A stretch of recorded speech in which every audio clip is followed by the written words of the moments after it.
everybody, and welcome to the Nightfly monthly audio video podcast. My name is Dave Juskow. Join me and my guest tonight, Fred Stoller, Army Hammer, Dr. Joyce Brothers, and much, much more. And when I say much, much more, really, the other two weren't even a thing. But Fred Stoller will definitely be on the show, and it's going to be a fun show. And that's what we do here at the Nightfly, and it all starts right now.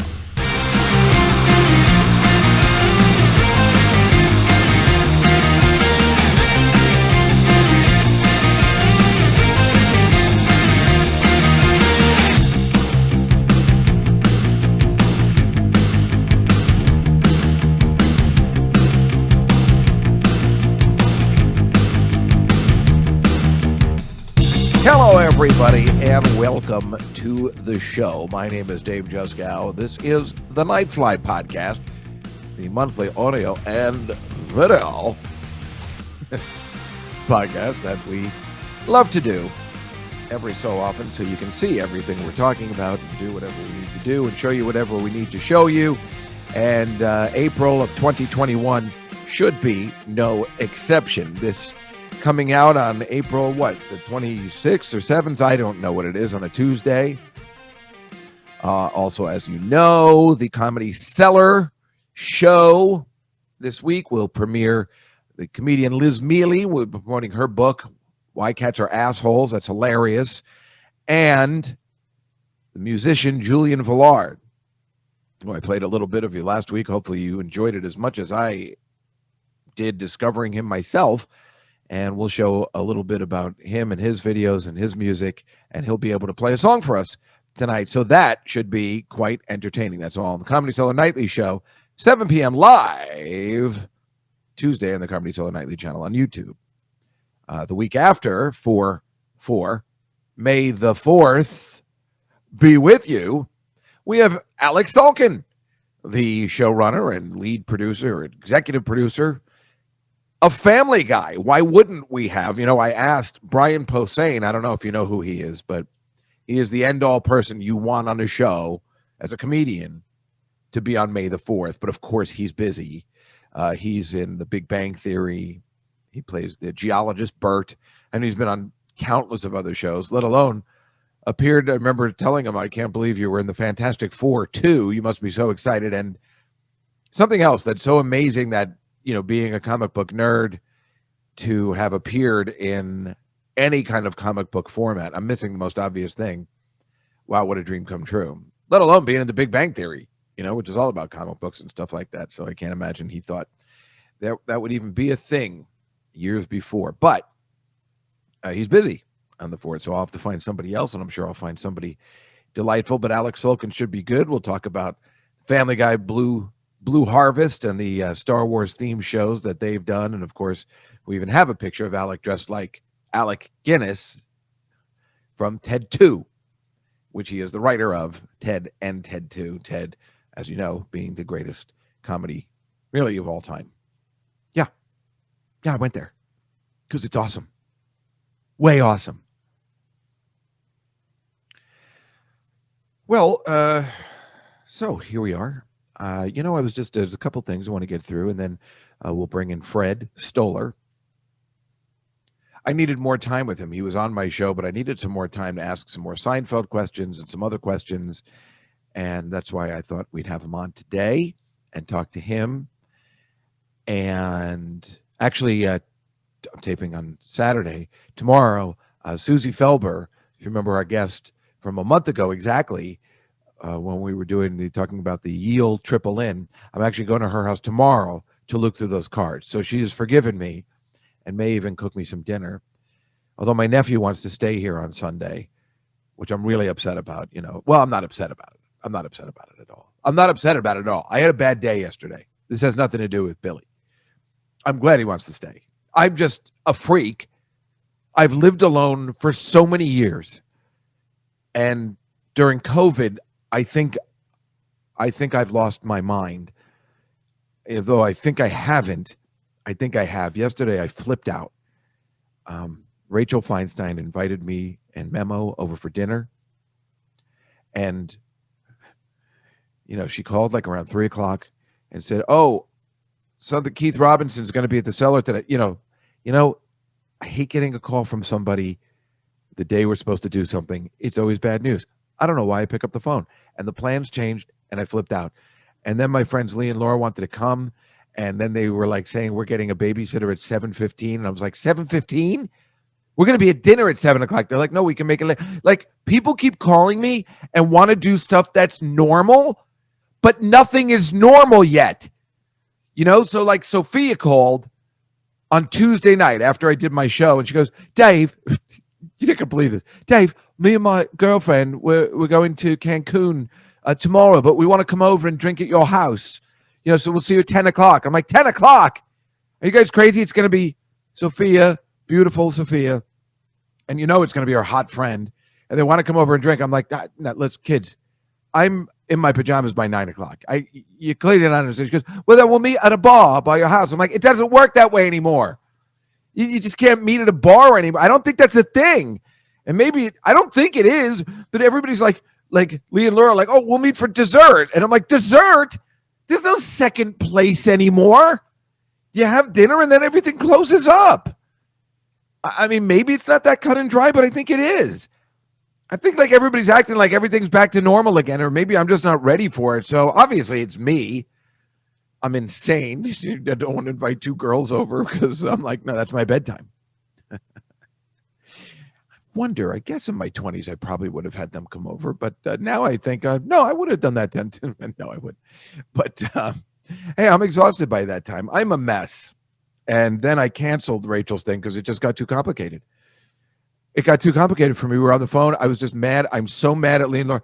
They came over here last Saturday with their kid, one of their kids.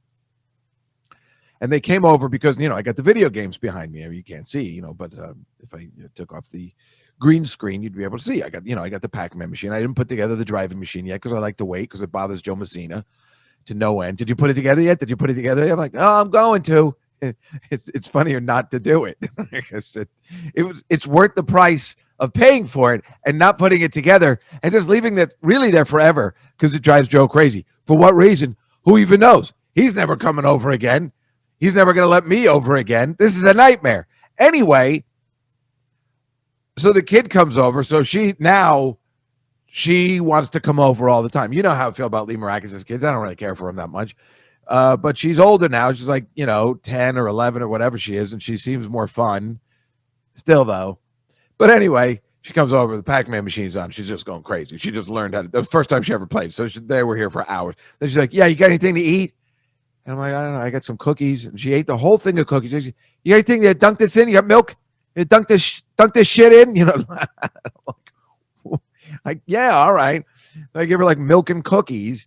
I always feel like people that are 10, that's like too old for milk. Why do I keep meeting these 10-year-old girls that I just want to stay here forever? I know it's weird. I shouldn't even say that out loud, but it's true. I'm just saying because when I was in Orlando and I got photos, oh God, it's just getting worse. I'm really putting myself into a sticky wicket. Hello. Anyway, now they're like, hey, can you babysit for us? And I'm like, but then when they want me, which I would absolutely do, but I want to go over there. I'm not doing anything on Fridays normally. They want their kids to come here because they want to play games. No, I'll go over there. I don't want any of the kids here. And my nephew isn't bothering me in the least. He's got I think he got extra work on Mrs. Maisel. So it's just, he told me yesterday and I just wasn't in the mood because I wasn't a panic attack. I don't know what it was yesterday. I was just out of it. I don't know what happened. I can't, I don't think I have to apologize to it. Well, maybe, I guess. I don't know what it is. There was something wrong. I woke up in a bad mood. I called my mother. I said, like, something's wrong with me today. I don't know what it is. I just woke up in I didn't get a good night's sleep. And I just woke up in a really just bad, angry mood. And, it's funny because today, and Billy had texted me, and then I just waited. I turned off my phone. I was going to throw it out the window. One of those days, And then I went to bed. When I woke up this morning, I just wrote back, sounds good. I'm in a much better mood. Still angry, but I don't even know why. I think I'm just getting a little upset and uptight about everything opening. I don't have anything to do. I don't really have a future. I'm a little confused. Also, yeah, as long as we're being honest with each other. Okay, I got a little frustrated. I was on. Oh, that's why I didn't get any sleep. Right. So I was helping Esther Koo with some lines. She has an audition, and I really like helping people with their lines. With being like an acting teacher, which is what I would really like to do. Really like to do. I mean, I like acting, and I would like to be in stuff, but I still would also like to teach acting. I would like that very much. I really like working with actors. It's weird because you would think, those who can do, those who can't teach, but I like it. Anyway, so I was helping her with her lines, as I do sometimes for Sarah or anybody if they have big movie parts or whatever. I like helping people. And she's gorgeous, and she's, in Florida. And, it was a big scene, and it was like a kissing scene, and it was very sexy and romantic. And, I'm here and she's there. If we were in person, I feel like it just would have been, it was just frustrating. You know what I mean? It's frustrating. And I think that carried over because we did it till 3 a.m. And then, I slept maybe weird because then I watched a little TV to relax a little bit. Oh, then I started doing some Billy Joel editing after. So I went to bed around 5 o'clock in the morning, woke up around 9, or 10, I don't know, and just woke up angry and frustrated. And I'm sure the Esther stuff didn't help very much. So it's frustrating, because then I'm saying like nobody's over, we would have done that together here at the house or something, and it's a funny thing. I can have people over now. I can start having people over, and I guess and people have been coming over. I was just still not ready, but fortunately my cleaning lady came on Thursday, so I am ready to have people over now. But that's why I was upset that my nephew's coming. I'm like, no, because I was like, I'm keeping everything neat. He goes, hey, can I stay over? And I'm like, damn it, it's gonna mess up everything. Now what's that gonna mess up? Nothing. I gotta relax, but I don't know how. So I got high yesterday, thinking that would do the job, and I think it did. It did. It definitely relaxed me. But then I had like a chicken parm hero because that's what we were going to have at Rachel's. So I'm like, well, I got to have one now. And I shouldn't have eaten the whole thing. I don't know whether I got food poisoning, but I don't know. It wasn't a good night's sleep again. But I'm still in a much better mood because I'm having a good time. I'm with you guys, and I enjoy doing this. Another thing I was going to talk about today, I was at the supermarket picking up because I was doing my meal prep on Monday, right? What did I make this week? Oh, I should have had pictures, but I didn't. The chicken Cobb salad and a turkey meatloaf with a glaze. Positive I didn't tell you about that last time. Maybe I did. Anyway, I made it on Monday. And of course, I forgot an ingredient. So even though I hate the city for supermarket shopping, you do love it if you forget. I forgot breadcrumbs. You can't just put your hands in a turkey meat, turkey ground beef, whatever, without breadcrumbs. You gotta have the bread. You got an egg in there. You got all the spices. It was just success. You gotta have the breadcrumbs, and I forgot them. So, but living here, put on some pants, some shoes, and went to the place. I was back in 10 minutes. I mean, that is a pretty good deal, but it's not worth it. I'd probably be able to solidify my list more and never forget anything if I had, if I was in the Jersey store, because I just take my time in there and there's just more room and you can do it. But here in Manhattan, it's all rushed. I'm like, can I carry all this home? So you're not thinking clearly. It's awful. Anyway, the turkey meatloaf was good. I bought some to my mom and she loved it. So that was good. I couldn't give her the chicken Cobb salad. I didn't realize it's not kosher. You know how I cook kosher? Because I can't help myself, but I put crumpled blue cheese in it. I forgot. But I would do that again. For some reason, that doesn't bother me, but using bacon would bother me. So I use the Morningstar Farms bacon strips instead of bacon, which is like a soy product. So it's okay. But anyway, the chicken salad doesn't bother me. I would make that again. But now if I'm making also for my mother, then I get a second guess. But I don't have that all the time anyway. And it didn't come out as good as last time for some reason. Not sure why. Anyway, this story sucks. But there was a reason. Oh, yeah. So when I went to the grocery store, I saw a woman there using her phone for her grocery list, and going through it. And I was thinking, I always have a printed out piece of paper. I still use piece of papers, right? And I have printed out, like when I'm looking at my notes, I'm looking at my notebook, my notepad. I'm the last person to use a printed piece of paper. I don't know why anybody would like. I mean, if I had a big screen computer, and certainly you can't do that with the video screen. I mean, I guess I could not be looking at what I'm taping and just have it on my screen. That would be something different. But I always like to make sure everything's recording and everything. And I wouldn't want to look at it on my phone because it's small, and I can't stand when comics look at their phone for their material. I carry a little piece of paper with me because I have trouble memorizing. I have trouble mesmerizing people. But so this woman is doing this, and I always bring a piece of paper with me to the grocery store. And I guess that's old fashioned, but there's nothing easier than to put this piece of paper, not a small piece of paper, like a regular 8x11, cut in half, and put it in that little, the baby portion of whatever that top portion of the card is in. So it's right there.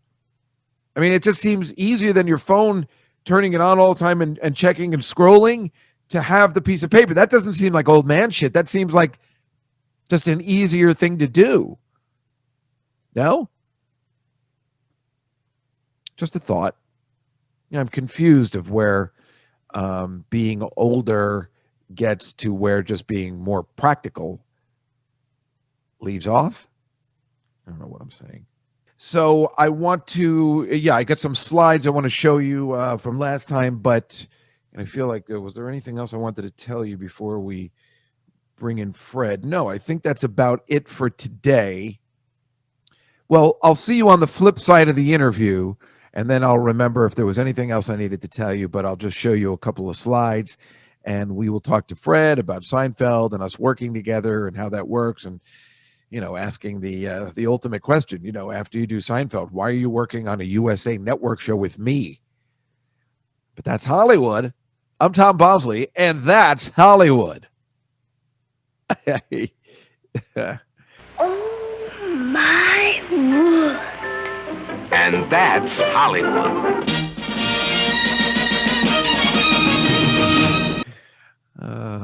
All right, let's bring in Fred Stoller, one of the nice guys in Hollywood. We'll bring him into our Nightfly interview right after this. Everything you do irritates me. When you're not here, the things I know you're going to do when you come in irritate me. The Nightfly with Dave Juskow. Fred Stoller is joining us today. I am very excited about it. I had Fred on my Comedy Cellar show, and a half hour wasn't enough time. I am fascinated by you. I'm interested and also like you very much. As a matter of fact, you were on with Rachel Feinstein, who I didn't know you'd never met before, and I guess she'd never met you either. But I guess you both heard about each other. Guess that's a generation after me, right? Or maybe two after me. I don't know. I'm still friends with the young kids, the new generations. So, but she was just saying, I was like, oh, I'm talking to Fred today. She's like, oh my God, he's such a sweet guy. He's such a sweet guy. I mean, she liked you from the. I asked my friend Jackie. I always get her name wrong. Moynihan. Oh yeah, we remember her. We used to. I guess Rachel. We used to be friends. We all used to be friends years ago before she moved to LA. Yeah, and I said, she goes, yeah, Rachel's great. Yeah. Yeah, I haven't seen her in many years. She's out in LA now. I love your cat. I love that your cat is just hogging the spotlight. Just chilling. Wait, what's the cat's name again? You told me before. Chloe. I was Selena.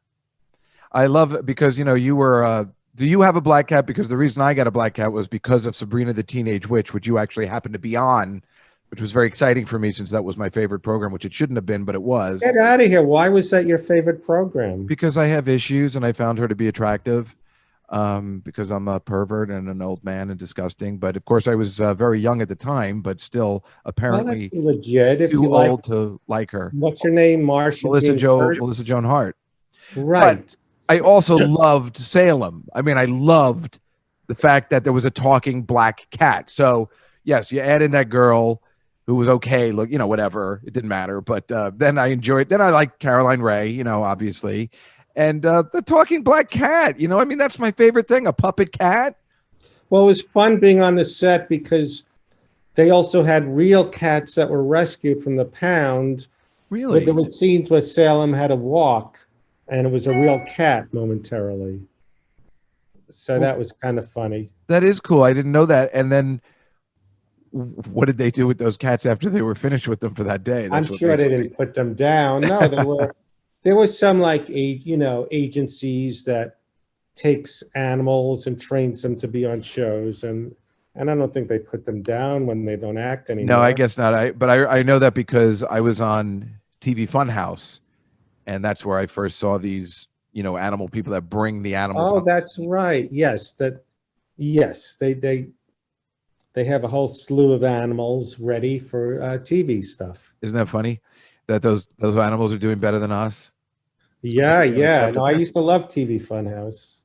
Yeah, well, it was fun because that's totally in my wheelhouse. I was fortunate that Smigel and me and Dino Stamatopoulos, I think we all have the same humor. We like puppets and actual animals. I know. No, what's better? I forgot about that show. Yeah. Hey, when they were just as long as I have you on with Sabrina, which sometimes I call Selena because that was my cat's name. When they were working the puppet, the cat how'd that work?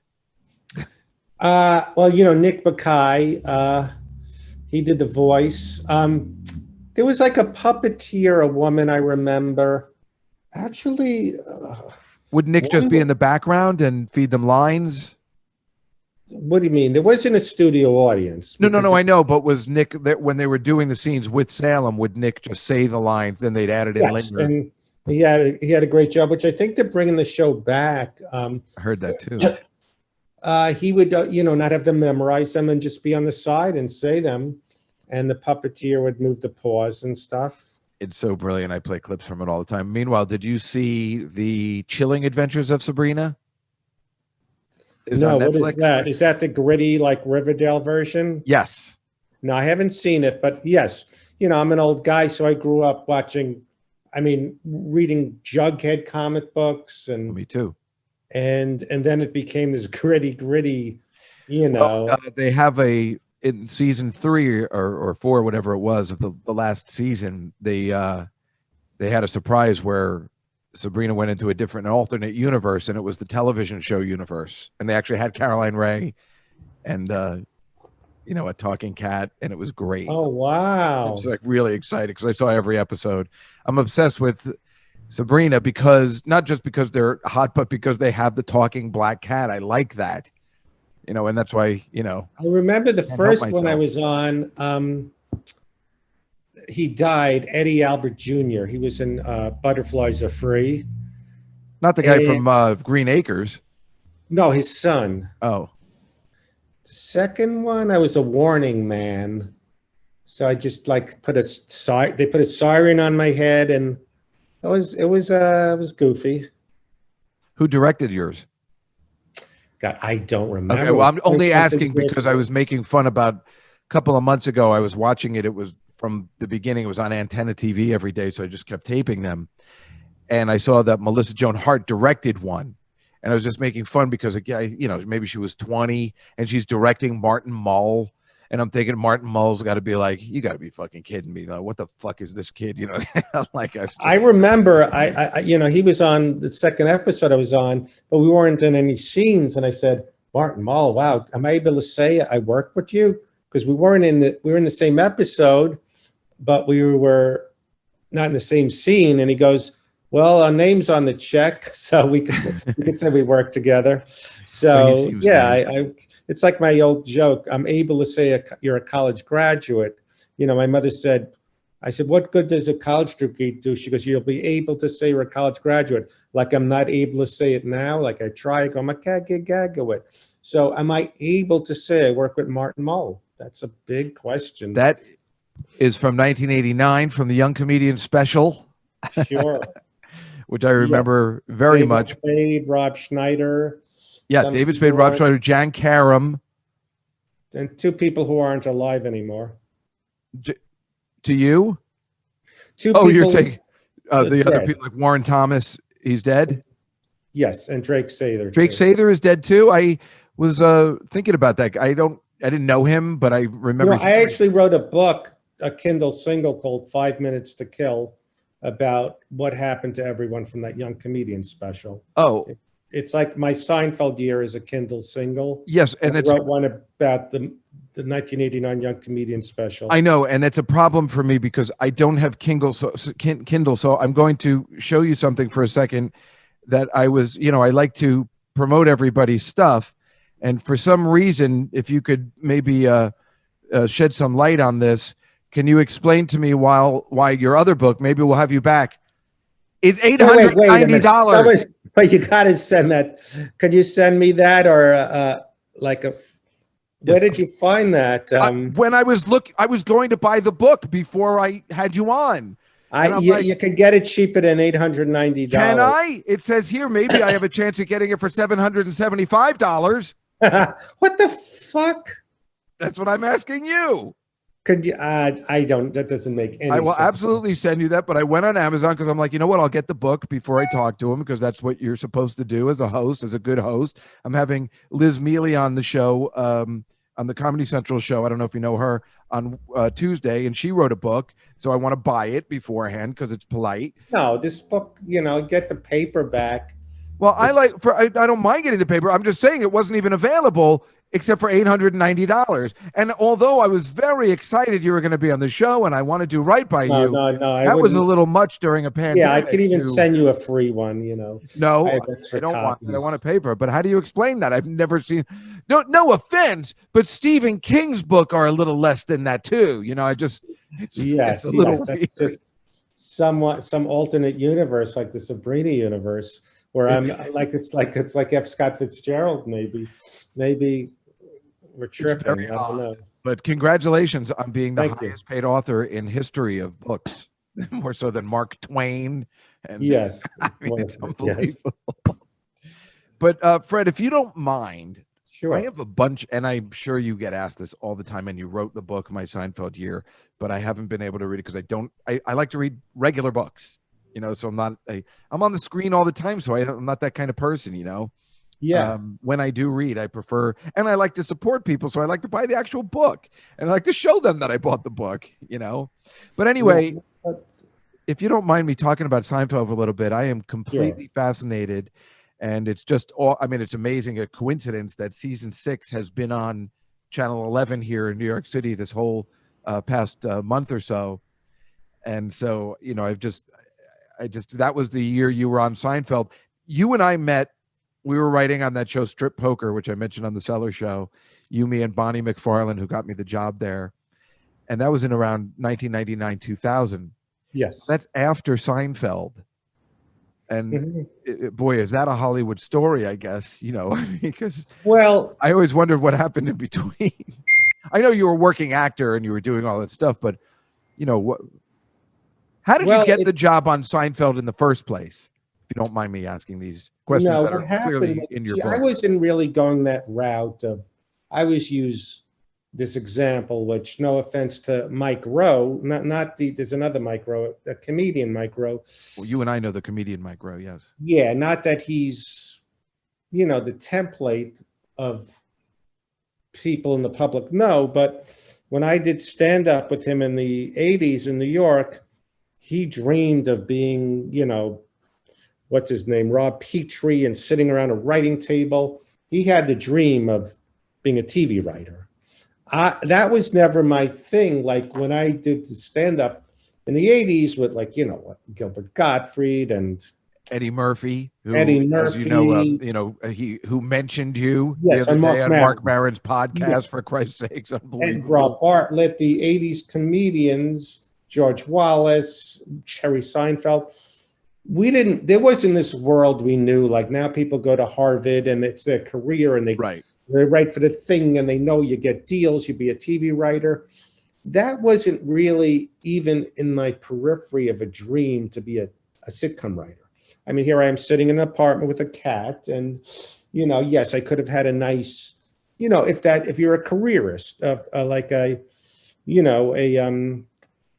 big house with the Thing and but I grew up the 70s watching like Mary Tyler Moore, Barney Miller, Bob Newhart Show, and I guess I love the character actors. Like I was lucky enough to be friends with Jack Riley, who died, and he was on the Bob Newhart show. Yes, He's he a was weirdo patron. Mr. Carlin. Carlin, right.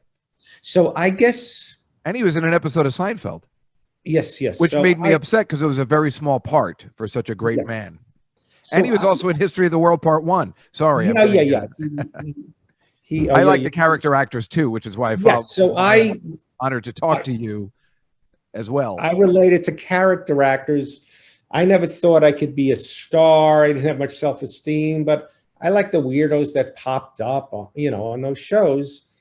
So I wasn't even, and I think I talked about this before, pursuing stand-up the way, people do, like the Gary Goldmans now, where they do 7 sets a night, or Colin Quinn, real purists, and I respect them for that. So my fall, so basically I knew Larry David, also from the New York scene, and my friend Steve Scrovan, who has, and still has, a great career. He was a stand-up, but he went the sitcom writing route, which I did. Yeah, we all knew about him because I'm probably 5 years behind you, so I know exactly who you're talking about, and the same thing you're talking about. I was at Pips my first time, where you grew up in Sheepshead Bay, in 1983. So I was with you, where there just wasn't a route you would take. We didn't know about the deals and all that kind of stuff. Right. So me and Attell, who grew up around the same time, we all definitely know Steve Scroven. We're like, wow, that guy's doing really well from stand-up. Yeah, he was in the 80s comedy boom, and he wrote 9 years on Seinfeld, had lots of deals and that. And so basically Steve Scrovan had a surprise birthday party, like 1994. And I went to it. And the story I always tell is Larry David came in a little later because he goes, I wouldn't have to scream surprise like an idiot, So at the time, a bunch of 80s comics, people, a guy, actually, you should know who he is because he doesn't get credit. Charles Zucker was the original piano player at the Comedy Cellar. You should have him on your Cellar show. It started out a guy, Bill Grunfest. He was the one that started comedy at the Comedy Cellar. Yes. Right. And Charles Zucker was his accompanist, I guess, before Rick Chrome is that name? Right. And so Charles Zucker was one of the original guys at the Cellar. So people like him, Mike Rowe was at this Steve Scrovan surprise birthday party. And people were coming up to Larry, go, did you read my spec script? And first Larry was going, you're a loser. You're never going to get laid. You're doomed. And he goes to me, how come you never wrote a spec script? And because, like I said, I wasn't pursuing that life like these people were. And I didn't like the idea to the people. Do people watch this, by the way? I hope so. Is this your first time? How long have you been doing this? Oh, just 6 years. I got about 7 listeners. And okay. So basically, for the people who don't know, now it's changed. A spec script was something you wrote to show your ability of writing. And the rule used to be, if you're trying to, you would pick a template like Modern Family or Seinfeld at the time to show your writing ability to get staffed on a show other than Seinfeld. Yeah. Now I think the rule is you got to write an original spec script. But I remember I'm around that time too, where you had to write something like the Sims, my friend. Remember Steve O, the comic? Yes. Yeah. He wrote. I remember he wrote and he sent it to me an original Dick Van Dyke show as a spec. That'd be funny as a joke. Yes. Yeah. But that's funny. But yes, it was Seinfeld, The Simpsons, Modern Family, Frasier. Brett Frasier, exactly. Yeah, they would write spec scripts. So I said, I don't like the idea of writing something I know won't get done. You know what I mean? It was just to show an example. I wasn't going that route, like I said. He goes, you should write one. Nothing will happen, but I will read it. So he kept stressing nothing will happen. And I wasn't gonna, because again, I'll stop being repetitious. That wasn't my Jones. I wanted to be, Jack Riley or just a guy, whatever. So,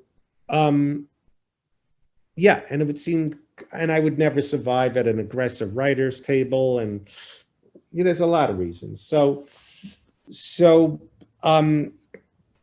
But then I thought about it. I said, people in 1994 would kill to have Larry David read their Seinfeld spec script. So I rationalized that, have a spec script. That way, if something falls on my lap, that if someone says, Fred, do you have a spec script? I'd have it. And again, in 1994, this is going to shock you. They didn't have Seinfeld on Hulu or DVDs. So it wasn't so easy to, study it. And I wasn't a student of it, but someone got me a, what's it called? A script. So I could sort of look at it. I wrote a spec script. And one of the stories was, two stories were in it. In 1990, there was a show called London Underground that I remember. I think even Dennis Leary hosted it, but not the one I did. And I met some woman there, and we had great sex. It was so long. And then I flew her to New York, L.A. Not Kathy. No, I didn't fly Kathy Griffin from London, but this is someone no one ever heard of. And well, she's not in the business. She lives in London, and it was a disaster. She'd get mad if I said what instead of pardon, and I know where yes. I mean, I assume you're going with that Simon character. From Yeah. And so basically, that was written for Jerry. But the story they liked, or Larry liked, was, again, before the internet, because that is not even blind dates, because you could look someone up. Oh, okay, that's... So someone said, I know someone, she's working in Cape Cod for the summer. I'm going to set you up. And I thought, I so want to see what she looks like.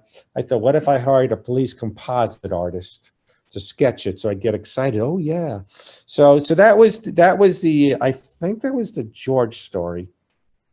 And I didn't even know you're supposed to have forward. So Larry calls me up. I like the composite thing. I go, you going to use it? He goes, I don't know. Then he calls me up like a week later. You want to be on staff?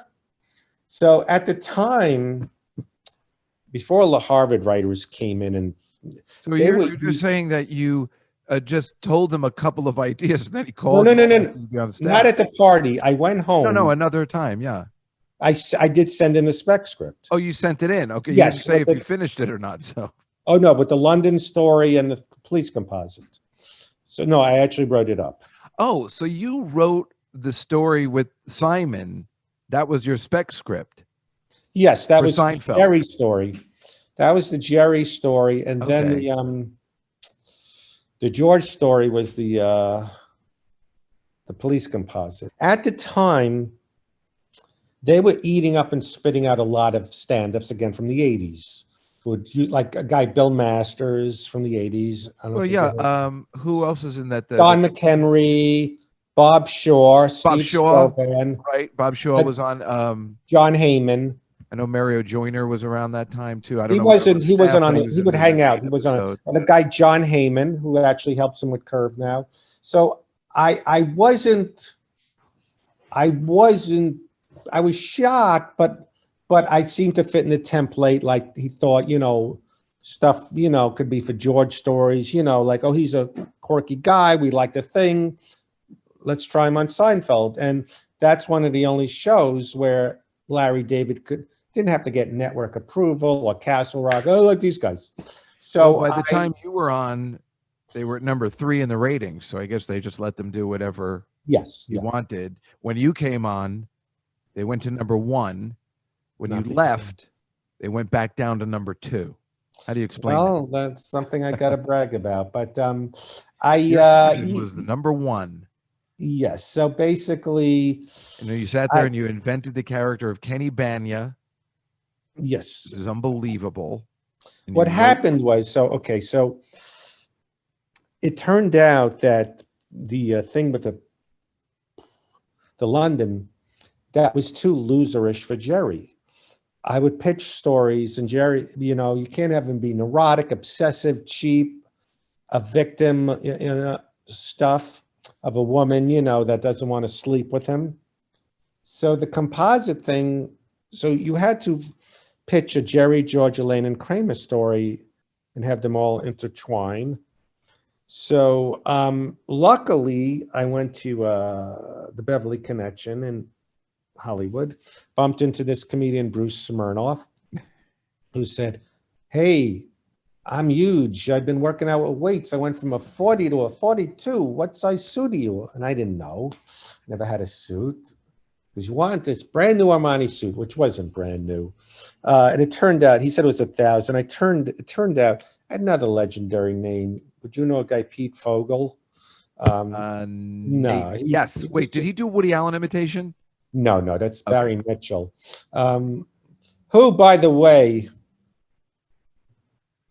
I connect you to Artie Lang, and I'll do a story with Barry Mitchell and Artie maybe in a bit. But Bania. So Bania, yes. So I pitched that. Not actually $1,000, right? Yes. So that seemed to be a really good story for Jerry, which was the hardest one to come up with stories for. Like I said, he's not obsessive, cheap, crazy like Kramer, petty, but it fit really well. So, and then we switched I said, what about the London guy for Elaine? And then there's a guy, Warren Bloom, one of those guys that would hang around comedy clubs. That's in do comedy. He was less centric guy. Are you allergic to your cat? Nah, he in real life threw out his refrigerator. He didn't want it anymore. And so in real life, there was this annoying guy, Bruce Smirnoff, who. Well, I know Bruce Smirnoff. I went to his house when I was in LA. I don't know whether I told you the full story. He used to have parties where he'd make money. There was an open bar. You'd have to pay for the drinks or something like that. Well, I hung out at his house one night with Kato Caitlin from the OJ trial. Yeah. And it was really funny because, I said, I don't want to go to a party with that guy. And then it turned out he was the greatest guy. You could see where OJ would be like, dude, you should live with me. But what we were doing there that night was Bruce was trying to date. It was before online dating. So he had videotapes of all the girls that he was trying to date. And we all watched and were drinking and smoking and having a good time watching the girls and also the dudes. Like he had tapes for all these people trying to, hi, I'm such and such, looking into the camera and saying, I like long walks and stuff. It was a great night, but when you told me it was based on that guy, it was so classic. I can't believe it. And then you told me he auditioned for the part, but he didn't get it. Yeah, I think he was trying. They weren't looking for a Bruce Smirnoff impersonator. Well, it's just like Kramer in season 4 where he's auditioning to play Kramer, and he's awful. Yeah, just Steve Heitner came in and just brought something great to it. And brought something great. They asked him back 2 weeks later. It's wasn't that unheard in your season? They asked him back. Tim Watley's first season, they asked him back right away, and of course David Puddy. All these characters, and I don't think they did that a lot. Where in season 6, seemed to be bought back a lot. That was a very, very strong season. Yeah. No, he had. You had the Chinese woman, the soup, the race, the switch, the face painter. These were all classics, and you're in the face painter. Just an extra. Well, it was my favorite because you were wearing a New Jersey Devils. That's right. So it made me very happy. And obviously I knew who you were. So I was like, oh my God, it's Fred. So it was like very exciting. But yeah, it's exciting that you were with these in the season and with these, and you wrote the Kenny Bania, but you were in the Putty. And these are legendary characters that they actually brought back, which I always felt is something, man, you really had to do a good job for Larry David to think that was a good idea, because he, it was very clear to me that he was going, we're not, there's no spin-offs from here, nobody, we're not having any kids, nobody's getting married, all that kind of stuff, because he didn't want to go the ways of those 70s sitcoms that were ruined by all that stuff. And so to have somebody back, you really had to do something great to impress Larry David and Jerry. And be probably a nice person to work with as well. Who? My guess is if you were an asshole, you were just out, even if you were talented. Larry? I'm asking, I guess. Yeah. I was intimidated. He's kind of like he is in Curve, except he has more filters in real life. But he's, it's... I'm saying he must be very hard to please, and you have to be on your, you have to be really something special to be asked back. Bless you. See? Thank I you. think Oh, it's you your mean cat. I think you're allergic to was cats. asked back. I wasn't. Yeah, You're allergic to cats. I don't think Very so. obvious. I mean, I've had them for 20, not these, but I've had But cats wait, for many but years. that's the question. You invented this legendary character. You wrote this amazing episode, and I know how it works over there. You know, everybody's involved, but you had these storylines. You had the chimpanzee storyline for Kramer and the face painter. I one, just believe. wasn't fitting in. I couldn't come up with another episode, another Jerry story. I wasn't one of the guys. I just wasn't working out. Saying, what are you saying? You're a one-hit wonder. You were like, you came up with these unbelievable. You're the Kajagoogoo of Seinfeld. You came up with one unbelievable song and story. Yeah, that's and what. then that was it, huh? Isn't that interesting? Well, going back to strip poker. So after Seinfeld, I wasn't brought back. Then I did this cheesy, oxymoron or redundancy ski movie, Wait, not with David Naughton. No, I don't think there's Canadian people in it. Actually, I remember that David Naughton, who is also one of Elaine's 29 boyfriends, which of course you are as well. Oh, that's my other question then. How did you get into another season as an actor? Did you audition or did they have you back? No. It was weird that the story I hear is they were auditioning people for this part and they were getting ready for a table read and Larry wasn't feeling it. Then he goes, Fred could be this guy. Oh my God, that's amazing. So I had a rush. Make you feel good though that you were in his mind? Absolutely. 2 years later? 1 year later, yeah, I rushed over and read the script for the first time at the table read, having no idea what I was doing, but it worked. So yeah, most parts I get is someone has me in mind. I don't fit into puzzles. That makes sense. I'm not great at auditions. Either they want me or they don't. But I'm just telling my listeners, so Fred was in this, then he was asked back to be in this episode where he plays Elaine's boyfriend. Elaine, one of 29 of Elaine's boyfriends, they're with Keith Hernandez and, multiple others and Putty, of course. I think it was we're also on with David Naughton, who was in the movie Hot Dog, which is a ski movie. So I thought maybe that was the connection there. No, American Werewolf in London was great, but yeah, so I started getting after doing that Seinfeld guest spot, I started getting a bunch without auditioning, and in the wow. So that was mid-90s springboard, even, which is ironic. You're working on the Seinfeld show. You're writing. You're in the thing, but yet it was a year later when you were acting in it, which got you kind of a springboard to not having to audition. Yeah, was a huge deal. And then you became, we need a Fred Stoller type. Right. So I was doing a bunch of guest stars, and I thought I was on my way. I wanted to be like Wayne Knight, Newman, or just be one of those character actors on a higher level. So I really wasn't pursuing. I didn't have a great experience in Seinfeld, even though it was amazing. I was part of it. I didn't want to be a careerist, one of those guys. Oh, let me try to write on Drew Carey. I couldn't see writing on what's that show? The King of Queens. I don't understand. That's right. During Everybody Loves Raymond, which of course you were on multiple times, Ray Romano worshipped Dave Attell, and he was asked to be a staff writer, and he's like, that's not for me. I like doing stand-up. I like being out with the people. I can't sit there and right. I don't understand. I couldn't write an episode of The King of Queens or any of these shows. I don't. So that's why I was surprised that you got another writing job after that. Because I wasn't pursuing it. I bumped into this guy, Michael Platt. Oh yeah, right. He's a big hockey fan. He was writing on our show too. At a pizza place, and nice guy. Yeah, he said, I think he dated Felice Schachter, who was in The Facts of Life, the first season. Okay. Why do I know that? And Zapped. And who's Zapped? No, Zapped, the movie with Scott Baio and Lily Ames. Felice Schachter was the love interest, besides Heather Thomas. Why do I know all this stuff? That's the question, Fred. I know. So I wasn't on strip poker. I didn't even look at it as a writing job. It was like doing TV Guide crossword puzzles, and eventually I quit. The show. I was just doing it in between things. I didn't take it seriously. Well, no, of course not, and neither did Bonnie. I did because it was the first. I never thought of myself as a writer. I have trouble writing. Bonnie had to sometimes help me with my 10 jokes or 20 jokes a day we had to give in. I was really bad at. Were you good at coming up with the questions for that show? I wasn't too good. I didn't think I had to stay late all the time. I worked there from 10 in the morning until like 10 at night think- working on the stupid jokes. And Bonnie was gone by noon. Remember, we'd take her to lunch and that was the end of her day. I think Remember that time we took everybody to lunch in my van? That's when we first met that day. We took a whole staff. I had a minivan. My sister was living in town. So we had a minivan and we took everybody to lunch. It was a fun time. I think, what's his name who ran it? I forgot his name. Rotman. No, the guy, not Mike Rotman. He was the head writer. Yes.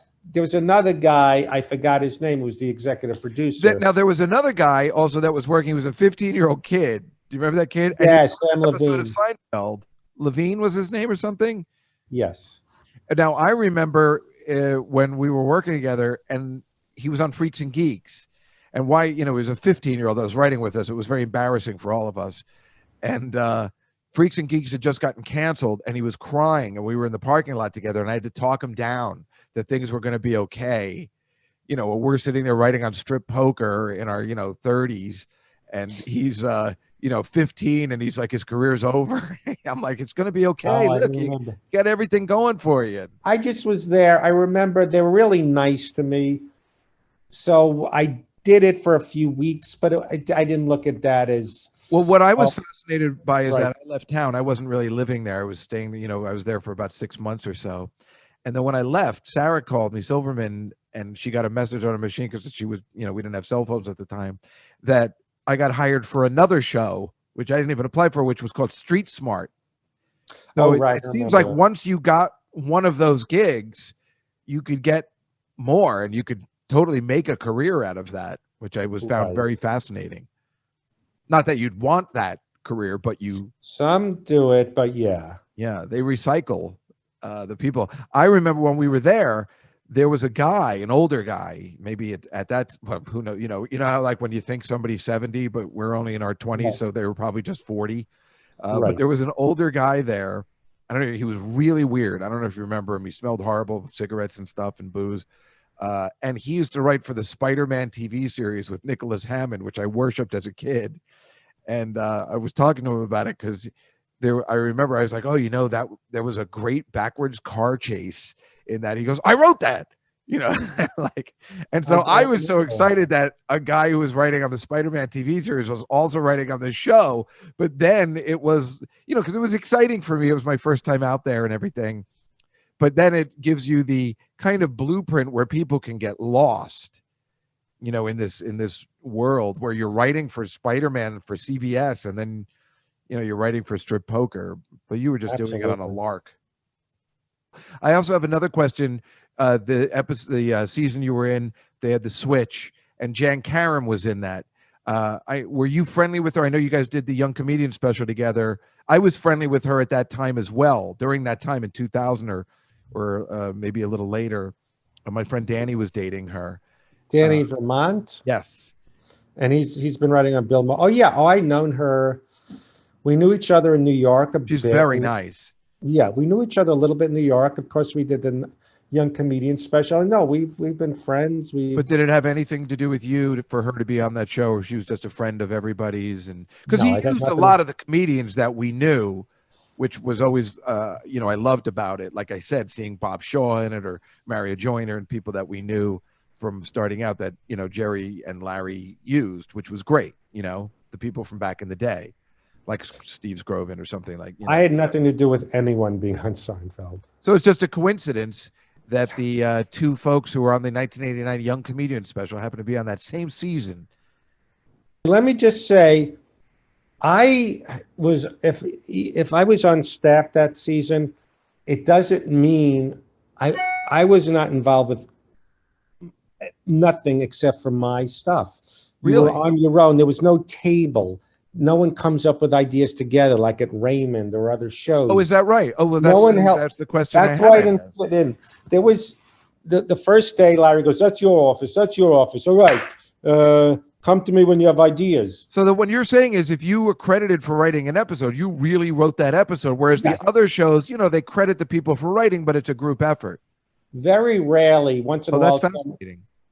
My analogy, it's like we're all homicide detectives trying to solve murders, but our own murders. You know, you don't have a police station. All right, I got this murder. Help me, help me. You go in your own office, and it wasn't really conducive. I really can't even say I learned that much because I was just trying to find Larry to pitch him, and he'd be editing, he'd be casting, he'd be on the set, he'd be writing, he'd be doing some budget, whatever. And then you have to find him at opportune times. And I wasn't that aggressive. Like, this is a funny story. One time he goes, "Oh, I see you're not part of the clique. You got to get more aggressive. Find me on this set. Throw ideas at me." I go, "All right, now that I have you, how about this idea?" And he goes, "That's stupid." "What the fuck?" He goes, "All right, but I did tell you to try things out, Freddie, but that was stupid. That was a stupid idea." So no, there's a lot that I don't remember part of my quote unquote season because you were not involved.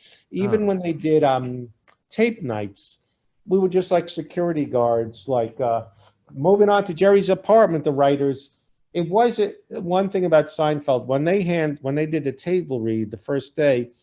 They didn't change a lot. A lot of shows, Friends I did, Raymond, they punch it up, but it wasn't a jokey show. So the scripts didn't change. So I didn't really learn so much the process. So I don't remember a lot of details because I was in my office napping because I couldn't write till my stories got approved. I'd go across the street, play pinball, walk around, try to come up with ideas.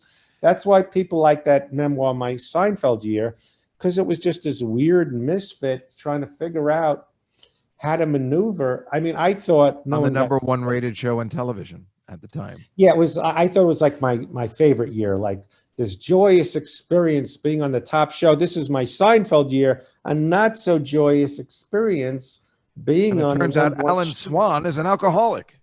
You know, just trying to. Your hero has just been. Yeah, just trying to figure out how to make this work when no one was helping me. I was on my own. I would walk around, try an idea out on someone, but I didn't want to bother them. So it was not this. Okay, so in your episode that you wrote, I know there's photos of you with Simon and stuff like that. So when you're the writer, then are you in the Soup episode? Are you on the set more than you would be? I am on the set being a cheerleader, but. Well, like you said, it doesn't change, so they weren't asking for stuff. They weren't asking for do they bring punch-ups. the writers for their scripts on the sets to have them there just in case? Or was that not even a thing for that show? Because they would definitely do that for other shows. You know something? There would be guys like Peter Melman who Larry respected more, and he did. "What do you think of this?" But yeah, there wasn't too many changes. It was nice to Larry that I got to have the experience of watching things that happened to me, like the girl from London and the Bania stuff. Things. Well, then also in The Face Painter, you're credited with the story, but Larry David did the teleplay. I mean, right there. So, if you think about life, when it says, on TV, The Face Painter, which is a legendary episode. I only wrote the monkey part of it. I know, you're right. You wrote the monkey where Kramer has the issues with the monkey, which is hilarious because you said that happened to you, right? Yes. You're at the zoo and somebody was. And guys were throwing rocks at monkeys, and the woman said, "Stop," because they started it. So I told that to Larry. But how great is it? It's when you see it on the scene, it says "Story" by Larry David and Fred Stoller, teleplay by Larry David. I mean, that is what a credit. Well, look, when I knew they were doing my show, the Soup, and you see the script stacked up, printed, and you see written by Fred Stoller and a Seinfeld, I knew, what is it, at 27 years later, I can't do the math, 1994, that it would still be pretty epic, like my name on a Seinfeld script. You got it right there. Good. I'm glad because I got it. I mean, even though it wasn't a wondrous experience where I learned and have memories and high five. 2 years from now, it would still be epic. Joyous, parties with all the people. I just knew to be part, like, for example, you know who John Manfillotti is, right? I do. Yes. He's he's the work with Ray a lot. Men of a Certain Age, multiple yes. times, right? He came when I was there to get footage of a scene he was cut from because to show his mother it was so epic for him to be part of Seinfeld, even though he was cut. He wanted the footage. He was cut from something. I think there was a thing with police lineups with Kramer. And he Yeah, had a I remember that something. one. Yes. So I remember when they said, get to the table read, they have something for you for Seinfeld. So the exciting driving up Laurel Canyon. And I said to myself, because I thought of John Manfredi, I said, even if I have one line to be part of Seinfeld is forever. Yep. It's like, It's you know, funny that you knew that back then. I mean, it was the number one rated show, but it's funny that you had the insight that would be like, this will be like, you know, Friends, or not Friends. It'll be like MASH, you know, years and syndication like, years. All right, this isn't the same thing. I was watching The Godfather again, and, you know, well, who was that guy in the beginning? The beginning, you know, what a great actor, but just to be part, like, for example, one of my favorites, or maybe my favorite movie is Dog Day Afternoon. And I got excited when I met the guy who played the paramedic with 3 lines. So you're like me. That's the way I am too. Yes. And I was so excited. People from, you know, so I knew if I could survive the cutting room and just have even one line on Seinfeld, that's forever. Like I could be a guy who, you're sitting at a bar. Remember the episode with the da-da-da? I was the guy that brought the briefcase over. Oh, yeah. So, but then to my joy, it was in, I think, 3 or 4 scenes. Yep. And playing Elaine's boyfriend, one of the 29 boyfriends. Yes. Do you know where you're rated? And I remember. You know where you're ranked out of the 29? 15. Hey. Between Dr. Reston and Simon, the character you created, ironically. So originally the name was Pete Babcock. Then Larry said, you don't mind I change it to Fred? And I go, no, you know, because he seems like a Fred. So, no, I knew when I was on it, when I saw the script, I think, did I send you a copy of the thing? I've sent to some people. Wait, of the script? Yeah, maybe someone else, sorry. Of the Seinfeld script that you wrote? Yeah, I made copies. No, I'd like that very much. All right, maybe I'll send one sometime. I'm lazy, but my label maker broke. But I knew seeing that was that same season, by the way. Amazing. Label Maker was the same season as well. That's the. I knew. Let me see. Ow. Let me show it to you. I knew seeing this was like, you know, something not to take for granted. You know. All right. Oh, wow. And then it says The Soup, written by Fred Stoller, directed by Andy Ackerman. That's unbelievable. That is so cool, Fred. You have that for the rest of your life. You've been in so much fun stuff. The fact that you're in Friends, 2 episodes, that makes you a hero to anybody that's a millennial or 22. Or I mean, my only hope, well, I shouldn't say my only hope is, let me ask you something. You know this stuff. I was talking to my friend Greg, and my another friend loves Joseph Cotton and saw him on the Love Boat. And is there anything like, what's that show called? Murder, She Wrote. Any shows now that bring back kitschy people from nostalgia? Like, I don't think so, unless it's on the Hallmark Channel, and those people probably aren't understanding what we're looking for in nostalgia and stuff. Right, like because the Love Boat, Murder, She Wrote, all those things where they had the guest stars that were either the killers or the Fantasy Island, stuff like that. I don't. Right, because remember those were. Back they would use old movie stars and stuff. That's just not. Yes, see, later on in life when I got, you know, I became very, you know, I love noirs, but I didn't know them years ago. So I would have appreciated watching Murder, She Wrote to see like people from the wars in their later life in these shows. Like I used to love, I'm older than you, but love American Style. I used to just love seeing the thing. Love Today. There's an unbelievable episode with Harrison Ford, you know, on it. Oh, I did not know that. Yeah. But there's one with Davy Jones. I see them all. I used to watch it as a kid too, because that was the only thing that was on. Yeah, I used to love the opening credits to see who's starring on it. I played love the opening credits. It's just like Love Boat. And for Valentine's Day on the show, I put our guests into it with the old stars, you know, with Abe Vigoda, and then I put Nick Griffin in. And I'm hoping when I get older, I could get some work from nostalgia. Like if you're a '90s guy, you know, these are the people, have a lot of 90s people in it. So I have a question for you. Why did the real Kramer sue you? well, to not use derogatory adjectives. It's funny, he sued me because he got mad. In my book, I called him an opportunist, which is being an opportunist. It's like when Trump gets mad at you, things someone called him, and then by his reaction, he's being that. I wrote in my memoir, maybe we'll have you back, an experience with him, which I thought would get a kick out of. I never thought, I thought Kathy Griffin would get mad at me talking about a one-night stand. She loved it. Howard Stern asked her about it.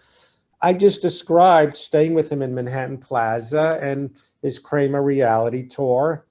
And it's called free speech. It's called, you can't sue someone for having an opinion on Yelp. Yeah. But he found a lawyer who took it for free because he never saw Seinfeld. So he convinced this guy that I said he was taunting gays, which on his Kramer reality tour, there was a guy. Oh, right. For not that there's anything wrong with that. That's what they were right. And they made it sound like I said that he was sticking his head out in Greenwich Village, taunting gays. Right. And he said his bus had never been to Greenwich Village, which I think was bullshit anyway. Right. The thing was that his sidekick who screamed, "Let's all scream." And I was saying how annoying it is, not that he said, like, I think what happened, and I made a mistake, was he referenced Greenwich Village. He goes, "That's where the gays are." Everyone, not that there's anything wrong with it.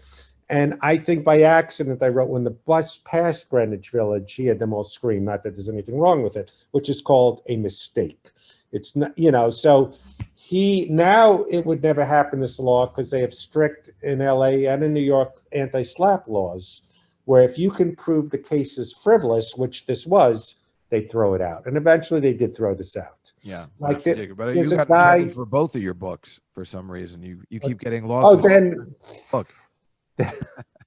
Then a writer, you gotta, I'll send you the book. You could read, where I talked about how you were on your own. And one of the writers, I didn't use his name, set himself up to be my mentor. And he didn't sue me, but I had to get a restraining order against him. Yeah, he was Bruce Kirschbaum. You said it, not me, in case I don't want more banging on my door. Well, if I found it, it means it's out there in the universe. Well, again, he serves himself. I didn't use his name. And then he takes me, then I took him to court, and it's on TMZ because, he should have left well enough alone. But it's funny, every time you put out a book, there's controversy. Not with fun. I think because I seem like a meek guy that you can bully. Like, they're not going to go after Phil Rosenthal or, one of them tried, or Ray Romano or Jerry. Right. They think they could bully me, There's one with your book.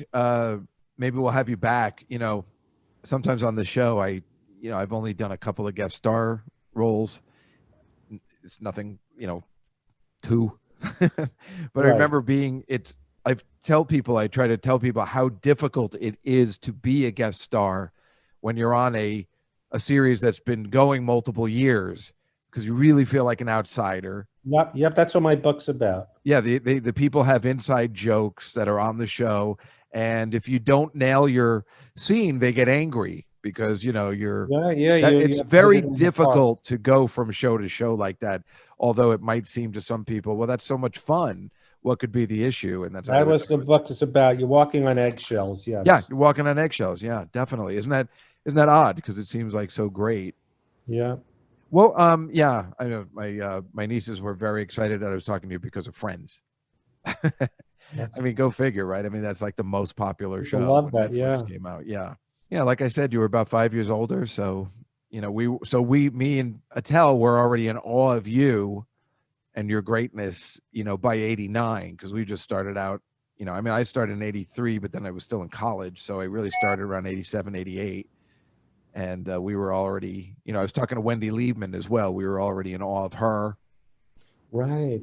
All you guys that, you were on TV in 1989 in a comedy special on HBO. It's unbelievable. That was our dream. Were you ever on the Tonight Show with Johnny?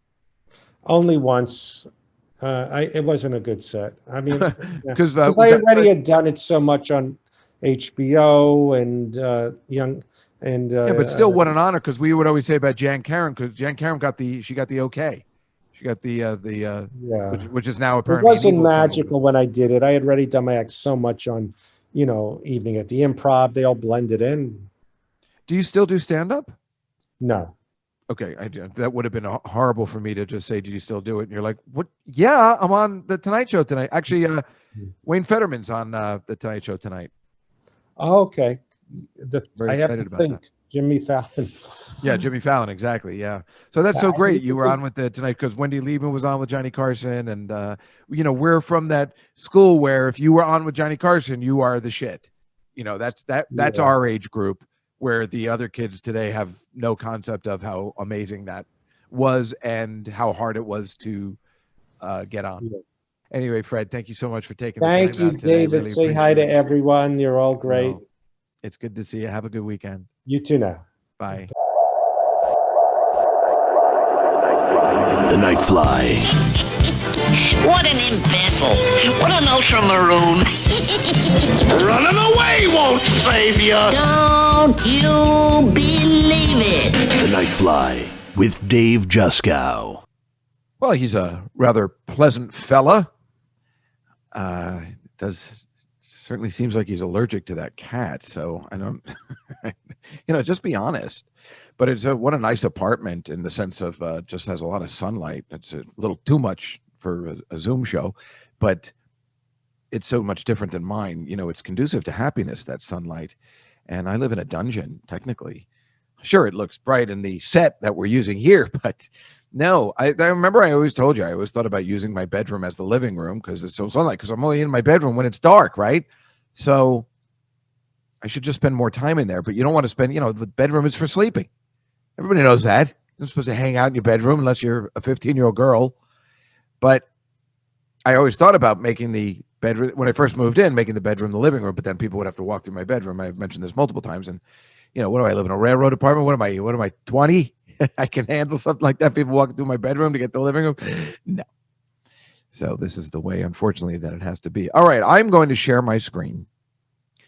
If you're watching the YouTube portion of the show, and even if you are listening to the audio, you can watch the YouTube afterwards and see what I'm talking about. I'll obviously describe them for you if you're only listening to the audio portion of the show. So this is the screen. So these are some of the pictures I told you I was going to show you. Here's the picture of that kid from last week. I was down in Florida, KC.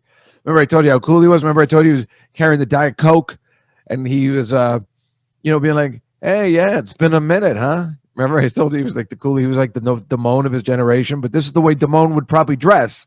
Instead of 1982, he would dress like this in 2022. Look how cool. He looks great. He's thin. He's got the cool glasses, and look at that hair. It's unbelievable. But I definitely look like his dad there, which is fine because, I'm his dad's age. Yeah.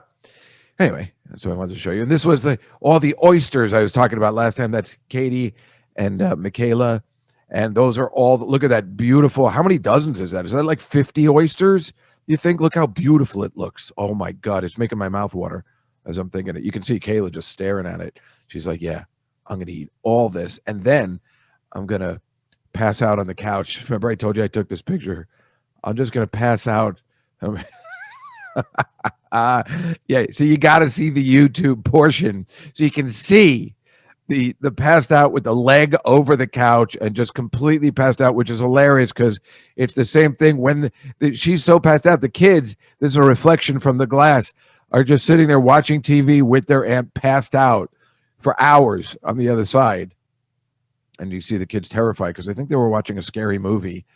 What were they watching? I came in and I saw it. It was just something about a scary clown, which is the one thing you're not supposed to watch when you're 10. Everybody knows that. Here, once again, is, if you've seen the Instagram video, the picture of the Camaro. I mean, look how cool. Every day when I went to that car, I'm like, yeah, you know what I'm talking about. Look how beautiful that is. Yeah, it's 1985. What's happening, everybody? And here are the girls in the car. As I told you, the The 10-year-old girls loving being in the Camaro. Look how happy they are. Who wouldn't be? They're in a Camaro. Everybody knows how great it is. You can see their mother in the reflection taking the photo that would become an instant classic. All right, so now this is what I want to tell you. So we took my mother out for her birthday, which I believe I told you last week, in Perth Amboy, New Jersey. What a great town. Boy, if you ever get a chance to go on vacation, don't go there. It's ironic. I was thinking of moving there because, well, you can see here, it's very nice. I actually have a video of me driving through it, and I wanted to put it together. I just didn't have the time. But maybe in our next monthly show, I'll show you, my dash cam, and it drives through, and I can explain what things used to be and how beautiful they were in the 70s. My grandparents used to live there. My mother grew up there, and now it's all kind of like a Simpsons episode, like where it's all like the monorail episode where everything is just, it's just like what happened in North Haverbrook. It's just a wasteland. But this is the reason I have this picture up here. Perth Amboy is on the border of New York and New Jersey, of Staten Island and New Jersey. I told you I had this restaurant, a beautiful view of the beautiful Staten Island downtown skyline, of which there really is none. I was making it up. So I'm parked right here. As you can see, I'm parked here, and I decide I'm going to gamble because I'm in New Jersey. I can use the app, and that, I know whenever I go to Jersey, I usually make a bet, like a $50 bet. And so I'm ready to do it. I come early so I can do it until before everybody arrives for the restaurant. And I'm sitting there, and they're like, we can't verify your location because you're obviously not in New Jersey. I'm like, what are they talking about? I'm completely in New Jersey. I checked the maps. I made sure because I got a new phone. So I was checking out, all right, maybe there's something wrong with the phone. There's something wrong with the locator. And then I call them up, and I'm like, hey, jerk-offs, I'm in New Jersey. What's the story? And he goes, oh, you don't have those fake GPS data. I'm like, I don't have that. I already had to write a letter to the president about that in the first place. But I don't have it. I was like, come on. So I said, well, I got to go inside now, so I don't have time for this. So I wasn't able to put my bets in, which is probably better off.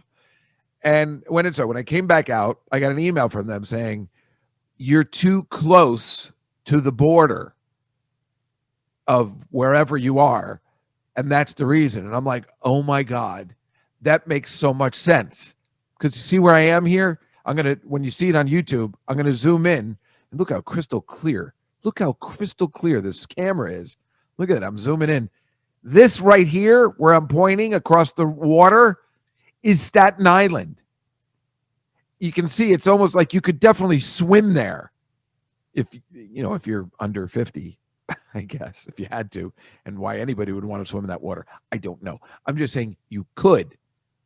And that's not, I guess you have to be 3 miles away. I think if I was in the back of the parking lot, it probably would have worked. But then it all made sense at least. And as long as it made sense, I was like, damn, that's right. I'm this close to Staten Island. What a dream come true. And here's a picture of all of us at lunch at this place called the Armory. Look, we're all together as if there was no COVID. There's Aunt Judy and Uncle Bob, my sister, my mother, Dory, my brother-in-law, me, Billy. And we're all just hanging out. And look how it's beautiful. It's nice and bright. It was a lovely day, although I was just angry. Again, I don't even know why. Again, because Beth was 1 minute late. What's the matter with me? I got a problem. And it wasn't her fault. They wouldn't let her, like the people at the front. I was screaming at them as soon as I came in. They're like, listen, you're going to have to be out at 3. And I'm like, I don't have a problem with that, but you guys called me 5 times to maintain this reservation. At one of those 5 calls you made to me where they're like, are you still coming? You should have said, by the way, we need that table at 3. Don't give me new information when I come in after you called already 5 times to okay the reservation. And why wouldn't they? I think they have a lot of people there that are Hispanic. I know this sounds horribly racist, but Hispanic and people from Staten Island who are just dits and they just don't care and they just don't show up. So obviously there's an issue with their clientele that a restaurant will call you 5 times. I mean, I've never seen that before. I could see making 1 phone call the day before. But they really called me. I spoke to them. I made the reservation on Tuesday. They called me Thursday, Friday, Saturday. And then did they call Sunday when I was there? I think they did. I mean, it was insane. And then when I got there, they gave it there, and then they stopped my sister like, we don't have any information that he's here yet. I'm like, we were sitting right there. I mean, if you look again at the YouTube part, back here is where my sister was waiting, where they were keeping her waiting like I wasn't there. But meanwhile, she just picked up her phone. I'm not going to get it. Look, I'm getting upset again. I got to relax. Oh, and this is me. So I went to my friend's house in New Jersey on Thursday because, I took him out for dinner because they fix up my my Fire Stick. Long story. And he has these beautiful slot machines from Atlantic City. This is the Willy Wonka slot machine. I wanted to take a video so I could show you guys. And this is me playing, having the best time. Like the way I have the video game machines in my house, he has the slot machines. And this Willy Wonka slot machine is fantastic. Your imagination. Deal. That top part, if you're looking, it's got just a picture of Willie hugging Charlie at the end, but it also is a video. And if you get 3 glass elevators in a row, it does all the, the oop, doom. I mean, it's really great. The music is good. The videos is good. Sometimes you get the boat ride, but you get I don't know. It's a fun slot machine. The next time I'm in Atlantic City, I'm totally going to play it. It's really cool. He also has Deal or No Deal, and he has a blackjack one. So like me, he's a fun house to hang out in. And we went to Outback Steakhouse, which I was so excited about. They wanted to go to this Texas rotisserie or something or whatever it's called. And I said, don't you guys have an Outback? And they're like, yeah. And I'm like, oh my God, I'd love to go there. So I got the steak and the loaded baked potato with extra loaded. It's my favorite thing. Meanwhile, again, I might write to the manager there. Remember, I don't know if you remember, years ago, before I started the podcast, there was an Outback by my house, and they didn't have Foster's beer. Now, I never want to drink Foster's beer. They didn't have it on tap. But when I go to Outback, Australian Outback, that is the only time I have an icy cold Foster's. And they were out of it. I wrote a letter to the president, and not only did they give me a gift certificate, they called me. They're like, hey, why don't you join us for dinner? We'd like to talk to you and make up for what we did. I'm like, oh, you guys are okay.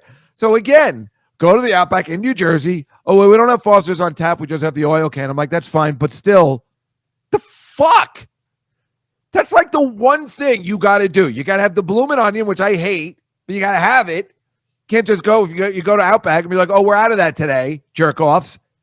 But was it, you better always have a bloomin' onion. What's it cost to get an onion? Fry it up. And you also better have Foster's on tap. 2 things you always need, you can't be out of if you're an Outback stupid steakhouse. I'm angry again. But of course, the anger is hilarious in the podcast. It's just not, it's not that funny after the podcast for people. Anyway, just finishing up because, we want to get out of here. So this is I showed this on a show. This is the Match Game set, which I showed this a couple of months ago. With we got this guy Scully Mitchell. I can't remember his name. There's a black guy in the top, what would be left-hand side, where they always put like Gary Berghoff or McLean Stevenson or something like that. I don't know. Then Brett Summers, Charles Nelson Riley. On the bottom, I think it's Patty Deutsch, Richard Dawson, and Marsha Wallace. And Gene Rayburn sitting there.